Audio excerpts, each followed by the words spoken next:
So, Disney is literally asking you to choose a side. Their brand new ship, the Disney Destiny, is built completely around that classic struggle between good and evil. Today, we're going to explore this incredible floating world where, every single detail is designed to make you decide, are you a hero or are you a villain? And get this isn't just some far-off concept anymore. The Disney Destiny is here. It just wrapped up an absolutely epic 5,000 nautical mile trip across the Atlantic and has officially arrived in Florida. I mean, this amazing ship is finally ready to start its new life at sea. And this quote? This is the heart and soul of the entire experience. See, it's not just some background theme. No, it's a direct invitation for you to become part of the story. The whole ship is designed around that duality you see in every great Disney story, pushing you to figure out where your loyalties really lie. So how in the world did this massive vessel even come to be? Well, its journey from a shipyard over in Germany all the way to its new home in Florida is a fascinating story in its own right, like a perfectly timed countdown to its huge debut. Okay, take a look at this timeline, because the speed is just wild.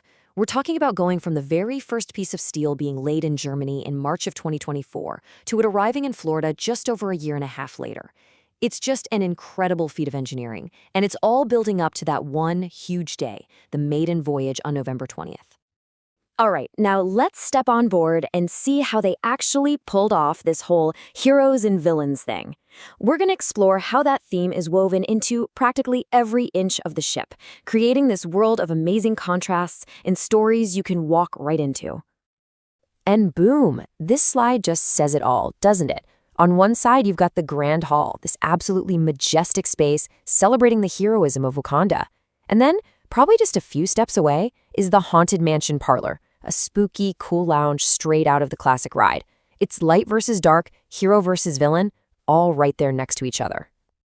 Now, the heart of the ship, the main hub, has got to be this Wakanda-inspired Grand Hall. It's the central spot for everyone to gather, and it's anchored by this powerful statue of T'Challa as the Black Panther.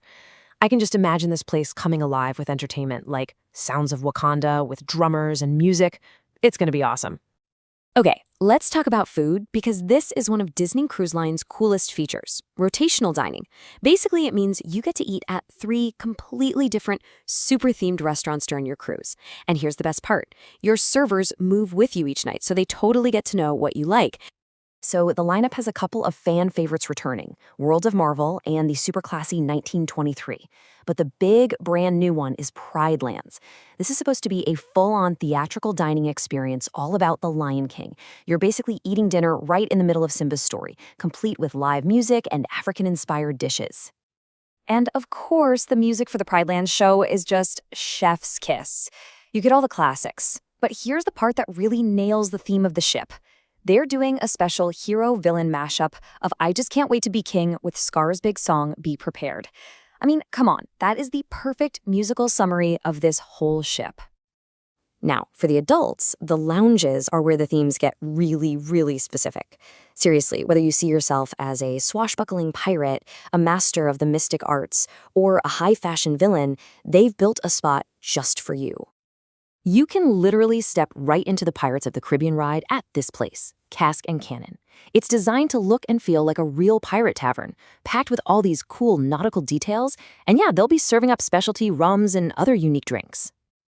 And it doesn't stop there. There's De Vil's Piano Lounge, which is just as lavish and over-the-top as you'd expect for Cruella. And for all you Marvel fans, there's the Sanctum, the first lounge ever inspired by Doctor Strange.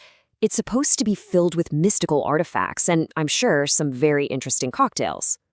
Okay, so all this incredible building and planning, it all leads to this one huge moment, the launch.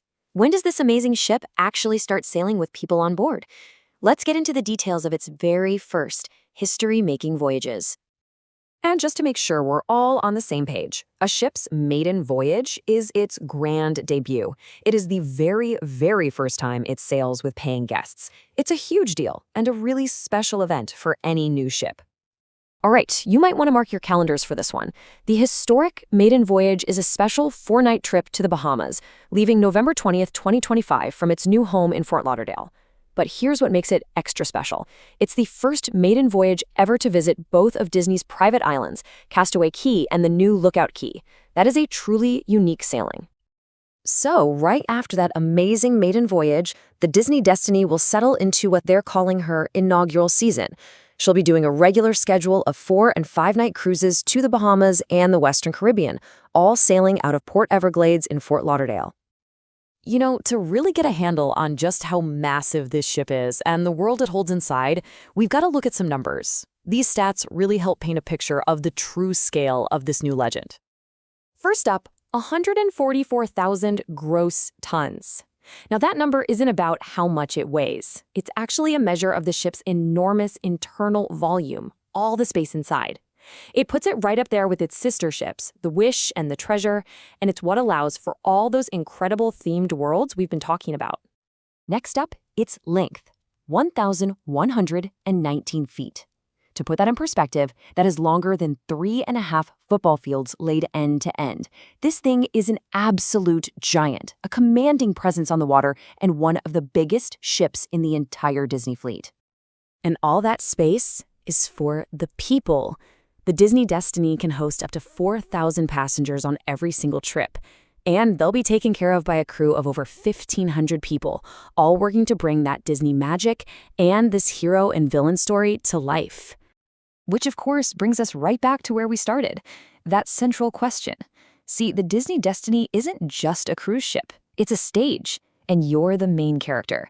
It's giving every single person on board a choice, a chance to side with the heroes, or maybe walk on the darker side. So the only question left is, what's your destiny going to be?